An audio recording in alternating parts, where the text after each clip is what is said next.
Trading price ng asukal bumaba. Narito ang news scoop ni Judith Estrada Larino.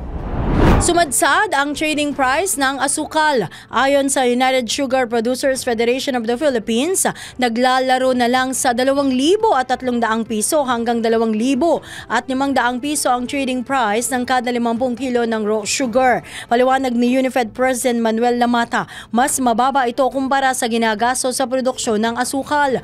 Matatandaang nung nakalipas na taon, iniulat ng Sugar Regulatory Administration na nasa 3,000 piso kada 50 kilo ang trading price ng asukal. Kaugnay nito, iniulat ni Unified President Lamata na umabot sa 5 bilyong piso ang alokasyon ng pamahalaan upang direktang makabili ng asukal sa mga magtutubo. Layunin nitong mapaliit ang agwat ng farm gate price at retail price nito. Yan ang aking news scoop. Ako, si Judith Estrada Larino, nagbabalita ng tama, naglilingkod ng tama.